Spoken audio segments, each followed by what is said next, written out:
Apreciados amigos, llegó el momento de bosquejar la lección que hemos ido comentando a lo largo de la semana, del cual también algunos han participado, y ahora vamos a ver los puntos principales de toda esta lección. Lección cuyo nombre es un pacto eterno. Les doy nuevamente una bienvenida a todos ustedes al bosquejo de esta cuarta lección.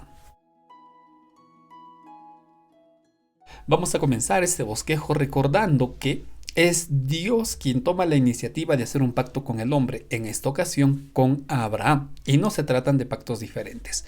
Génesis 18:19 dice así: y estableceré mi pacto entre mí y ti, y tu descendencia después de ti en sus generaciones, por pacto perpetuo para ser tu Dios, y el de tu descendencia después de ti.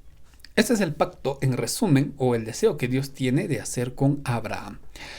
Pero la lección fue un poquito más allá, porque nos presentó el nombre de Dios, un título que Él tiene, las diferentes etapas del pacto, cuál fue la obligación de Adán en todo esto. En fin, hemos visto muchos aspectos, las cuales vamos a sintetizar guiándonos por estos tres objetivos que engloban todo lo que hemos estudiado. En primer lugar, vamos a ver el nombre y el título de Dios. Esto es lo primero que veremos. Luego pasaremos a estudiar el pacto que Dios hizo con Abraham. Y por último, estaremos viendo pues cuál fue el turno que le correspondía a Abraham o qué es lo que él tenía que hacer. Con estos tres objetivos entonces vamos a trabajar en nuestro bosquejo. Comencemos entonces con este primer objetivo: los nombres y el título de Dios que apareció en la Biblia. Vamos a tener a dos personajes a lo largo de todo este estudio. Tanto Dios por un lado como Abraham. ¿Ok? Y vamos a trabajar con estos dos aquí y entender por qué es importante el nombre que aparece, en este caso el nombre de Dios. Génesis 15:17 presenta esto: yo soy Jehová. Bueno, al menos eso es lo que dice la versión Reina Valera y otras. Porque la Biblia católica, por ejemplo, presenta: yo soy Yahvé. Ya hablé de esto el día domingo, que sobre el nombre de Dios existe mucho misterio porque la pronunciación prácticamente se ha perdido. Y las palabras o los nombres hebreos normalmente no llevaban vocales. Ahí tenemos pues el problema. Entonces, más que ahora pasarnos investigando cuál es el nombre, cuál es su pronunciación, vayamos a lo que significan en realidad esas cuatro palabras, YHWH o el tetragramatón como se le conoce. Estas palabras vienen de una raíz que está relacionado a la palabra ser. Y esta palabra ser tranquilamente abarca un significado como el autoexistente. Lo que Dios le estaría diciendo a Abraham es con su nombre: mira, Abraham, yo soy el ser que autoexiste y que no necesito de nada ni de nadie. Cuando Dios está presentándose ante Abraham, en realidad, apreciados amigos, más que dar a conocer su nombre, Dios se está presentando como quién es Él. Esta palabra YHWH está presentando quién es Dios en una esencia completa y al mismo tiempo es abrumadora para que nosotros podamos entender. Entonces no limitemos solo a un nombre. Es más que nada una forma como Dios está dando a conocer a Abraham. Yo soy el que existe, el que es eterno, yo soy el que no dependo de nada ni de nadie. Por eso a Moisés le dijo a Moisés: yo soy el que soy. Eso es lo que de alguna forma podemos comprender y lo que Dios le estaba diciendo a Abraham. Ahora, no solo este es el único nombre que aparece de Dios, es el más conocido, pero tiene otros títulos, como el que aparece en Génesis 17:1. Dios el Shaddai. Yo soy el Shaddai. Y decíamos que estas son dos palabras. La palabra el en hebreo se entiende y se traduce como Dios. Y la palabra Shaddai es mejor traducida como todopoderoso. Entonces lo que Dios le está diciendo en esta ocasión en el capítulo 17 es: yo soy el todopoderoso. Entonces Eh, con esta palabra, con este título, mejor dicho, yo soy el Todopoderoso, Dios le está comunicando pues a Abraham que conmigo, Abraham, lo imposible se vuelve posible. Lo que para ti es un no puedo, para mí es sí, yo puedo hacerlo. Porque yo soy el Todopoderoso, no hay límites, no hay obstáculos que yo no pueda pues hacer frente. Entonces, tenemos aquí dos expresiones del ser y de quién es nuestro Dios. Un Dios que no depende de nadie, de nada. Un Dios que todo puede hacerlo. Un Dios que no conoce lo imposible. Con estos dos títulos, con estos nombres, por así decirlo, Dios se manifiesta ante Abraham. Se presenta ante Abraham. Y ustedes se imaginan cómo habrá sido en ese momento la reacción de Abraham. ¿Cómo habrá él comprendido todo esto que estamos viendo? Pero lo más interesante de todo esto es que si Dios le estaba diciendo a Abraham todos estos títulos y nombres, no es para que él muestre su grandeza ante un hombre, ante una criatura tan pequeña como era Adán, sino para que él comience a tener confianza de que no le habla a cualquier ser, que no está hablando con otra persona, está hablando con Dios. Y es ese Dios que le dice de muchas formas a Abraham, ¿sabes qué? Yo deseo hacer un pacto contigo. Yo quiero establecer un pacto contigo, Abraham. ¿Estás de acuerdo? Entonces, queridos amigos, vamos a finalizar esta primera parte recordando ello. Que más que ir buscando cuál es la correcta pronunciación, entendamos que estos títulos nos presentan quién es Dios, cómo es Dios, cuál es la esencia de Dios, y tampoco procuremos entenderlo todo porque no vamos a poder. Simplemente aceptemos que es nuestro Dios eterno, infinito, todopoderoso, y que Él, así como buscó a Abraham, también nos busca para que establezca un pacto pues especial con nosotros. Bueno, terminamos con este primer objetivo y ahora vamos a dirigirnos al segundo punto de este estudio. En este segundo objetivo vamos a ver ese pacto que Dios hace con Abraham, analizando las tres etapas del pacto que nos presentó la lección y por supuesto el cambio de nombre que sufrió Abraham. Entonces vayamos a ver rápidamente el pacto que Dios hizo con Abraham. En Génesis 12, versículos 1 y 2, el Señor se acerca y busca a Abraham. Esa es la primera etapa. El buscar, presentarse ante Abraham. Aquí estoy, Abraham, te estoy llamando. Y le hace una promesa. Dios busca a Abraham para hacerle una promesa. Voy a hacer de ti una gran nación, pero tú tienes que salir de tu casa. Esta es la primera parte del pacto. Y recuerda, quien siempre va a tomar la iniciativa de buscar al hombre es Dios. Quien siempre se va a acercar a nosotros es Dios. Y siempre lo va a hacer con algo bueno, algo grande, que no merecemos. Abraham no merecía, y en segundo lugar no lo esperamos. Abraham no esperaba ya tener un hijo. A pesar que se llamaba Padre Exaltado, él ya había perdido pues toda esperanza de tener un hijo. Y Dios se le acerca con algo bueno, con algo grande y también con algo que él no esperaba. Haré de ti una gran nación. Esta es la primera parte. La segunda parte, la segunda etapa del pacto, tiene que ver con la participación de un rito. Esto es en Génesis capítulo 15. Era solemne para el contexto de Abraham. Miren, aquí hay una linda demostración del amor de Dios. Aquí hay un lindo detalle, un lindo gesto de Dios. ¿Por qué? Porque en el tiempo de Abraham, para que dos o más personas hagan un pacto y haya garantía de que van a cumplir ese pacto, hacían lo que está en Génesis 15. Partían por la mitad animales, los colocaban en una posición frente a frente y caminaban entre ellos, y de esa manera el pacto estaba pues recibiendo la garantía que pedía.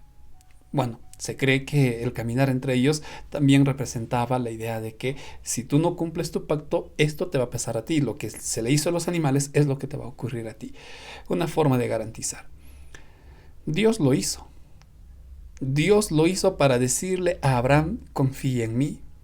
A Abraham ten confianza. Si sería en nuestros días, aquí en Perú al menos, lo que lo que Dios nos diría es así: quiero hacer un pacto contigo, ¿y qué te parece si vamos al notario? ¿Qué te parece si en el notario ponemos ambos nuestra firma y de esto queda asegurado?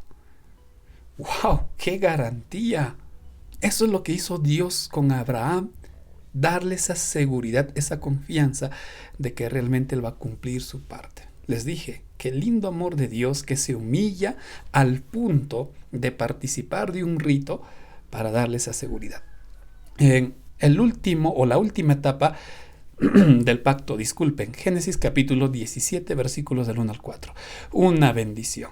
Serás padre de muchedumbre, le dice Abraham. Serás padre de una nación, de un reino, y en ti serán benditas las familias de la tierra. Esta declaración, de que Abraham sería padre de muchedumbres, involucra no solo a sus descendientes, involucra a todos aquellos que por la fe, así como Abraham, lleguen a formar parte del pueblo de Dios. Nos involucra a nosotros, es lo que dice Pablo en Gálatas: por la fe ahora somos del linaje de Abraham. ¿Y para qué Dios le da esa promesa? Pues para que en la descendencia y en el linaje de Abraham alcancemos salvación. Y esa bendición llegaba con Cristo. En ti serán benditas las naciones, las familias de la tierra. Le estaba diciendo que de ti vendría el Salvador, y en Cristo pues todos seríamos benditos. Estas son las 3 etapas que Dios del pacto que nos presentó la lección y que Dios hace con Abraham. Ahora, aquí viene algo especial. En Génesis 17:5 le dice: y ya no te llamarás más Abraham, un padre exaltado que no tiene hijo. Ahora serás llamado Abraham, que significa padre de una multitud. Todo esto, como bien dice en este cuadro, todo esto Dios lo hizo para que Abraham simplemente creyera en la palabra de Dios, porque ese es el requisito indispensable: creer en la palabra de Dios. Y el Señor pues bendijo la fe de Abraham. Vamos a cerrar entonces este segundo objetivo, el pacto que Dios hizo con Abraham. Y ahora veremos qué es lo que le correspondía a Abraham, o como bien titula nuestro tercer objetivo, el turno de Abraham. En este tercer objetivo vamos a ver un punto fundamental sin el cual el pacto no funciona, sin el cual el pacto no marcha. Vamos a verlo por partes, ¿ok? Tenemos a Abraham, el hombre que recibió la promesa de parte de Dios del pacto. Y a lo largo de la historia vimos que realmente Dios cumplió su promesa. Hebreos 11:11 dice: y de él vino una multitud como la arena. Y es que es cierto, Dios bendijo a Abraham con Isaac, con Jacob y Esaú, y por supuesto luego los 12 hijos de Jacob, o los patriarcas de los cuales pues viene el pueblo israelita, la nación israelita. Quizá el templo lo colocamos aquí como el símbolo de la nación que lamentablemente se dividió en 2 reinos, algo que Dios no deseaba, y pasó, muchas cosas por sus constantes rebeliones. Dios cumplió, le dio esa bendición a Abraham, pero no solo con la nación israelita, porque sabemos que lamentablemente el pueblo judío rechaza a Dios, rechaza a Jesús, y en consecuencia deja de ser el pueblo de Dios, algo que ya estaba profetizado en Isaías, en Amós, por ejemplo. Ya se sabía por la profecía que el pueblo iba a rechazar a Dios y consecuentemente dejaba de ser su pueblo. Entonces, ¿qué es lo que hace Dios? Pues adopta otro pueblo, en esta ocasión el Israel espiritual, o la iglesia cristiana, que ya no está conformado por una nación, sino por personas de diferentes nacionalidades, y ahí se cumple la promesa de que en Abraham serían benditas todas las familias de la tierra, o como dice Pablo, aquellos que tienen la fe, así como Abraham, pues forman parte de ese linaje espiritual. Y lo repito, la iglesia adventista, siendo el remanente que describe Apocalipsis, es el Israel espiritual. En resumen, notemos, observemos que Dios sí cumplió su promesa. Dios sí cumplió la promesa con Abraham. Y acá viene una gran pregunta. ¿Qué hizo Abraham para merecer ese cumplimiento? ¿Qué hizo Abraham? Porque él se equivocó. Tuvo un hijo con Agar, mintió al faraón, se desesperó. ¿Qué es lo que hizo Abraham para que suya sea esa promesa? Pues algo simple, Hebreos 11:8. Abraham creyó y tuvo fe. Tan simple es esa palabra, pero al mismo tiempo muy poderosa. Abraham tuvo fe. La fe, apreciados amigos. ¿Y cómo yo sé? Eso nos preguntamos muchos, al menos yo decía, ¿no? ¿Cómo yo sé que tengo fe? ¿O cómo sé que me falta fe? Miren lo que dice Génesis 18:19, Hebreos 11:9. ¿Qué es lo que dice acá? Cuando Dios está hablando con los ángeles que se encaminaban a Sodoma, Dios o el Señor Jesús dice a estos ángeles: a Abraham obedecerá y enseñará a su familia a cumplir y a obedecer lo que yo le he mandado. ¿Qué quiere decir todo esto? Que el resultado de la fe es la obediencia a Dios. Cómo Abraham demostró y nos demuestra a nosotros que realmente tiene y tuvo fe en Dios por su obediencia. ¿Qué le dijo Dios? Sal de tu casa. Abraham creyó y salió. Dirígete a este lugar. Abraham creyó sin conocer y salió. Sacrifícame a tu hijo, porque tú te has equivocado. Bueno, de esto estudiaremos luego en las siguientes lecciones. Y Abraham obedeció. ¿Qué es lo que justificó a Abraham? Su fe. ¿Y cuál es el resultado de la fe? La obediencia. Y esto siempre ha sido así. Primero es la fe y luego es la obediencia. La obediencia, recuerden, es una consecuencia natural de la fe. No es al revés. Y repito algo que ya dije en la semana. Jamás en la Biblia encontramos alguna declaración que diga que Abraham se salvó por sus obras o había un pacto por obras. No, el pacto siempre ha sido con base en la fe. Y Santiago es claro. La fe y la obediencia, dice Santiago 2:17, son inseparables. Pero no confundamos. La obediencia, es decir, mis obras, vienen a ser una demostración de mi fe. Nunca es al revés. Jamás por mi obediencia yo tendré fe o me voy a justificar, jamás. ¿Cuál fue el turno de Abraham? ¿Cuál fue la obligación? ¿Qué es lo indispensable en este pacto? Creer en Dios. Y saben, queridos amigos, ni siquiera eso podemos, ni siquiera de eso tenemos la capacidad. ¿Cómo, pastor? Así es, porque la fe es un don de Dios. Pídele a Dios, pídele. ¿Tienes falta de fe? Pide. Y el Señor aumentará tu fe. Pero sin fe es imposible, dice Hebreos, agradar a Dios. Requisito indispensable, la fe. Vamos a resumir y aplicar nuestra lección con estas preguntas. ¿Qué otras lecciones aprendes del nombre o de los títulos de Dios? Porque el cambio de nombre implica un cambio total de la persona, al menos desde el punto de vista de la Biblia. Y por último, ¿son nuestras acciones evidencias de una fe viva en Dios? Y por supuesto, les animo a tomar esta decisión. Con la lección estudiada y con la ayuda de Dios, desarrollemos una amistad con nuestro Señor.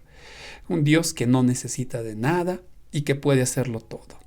Que nuestra fe se desarrolle constantemente a través del estudio de su palabra y nuestra vida sea una constante demostración de que realmente tenemos fe en Dios. Y por supuesto, les animo a estudiar la siguiente lección que lleva por nombre Hijos de la Promesa. Apreciados amigos, de esta manera estamos finalizando este nuevo video. Muchas gracias por ver y compartir este bosquejo. Nos estaremos viendo la próxima semana.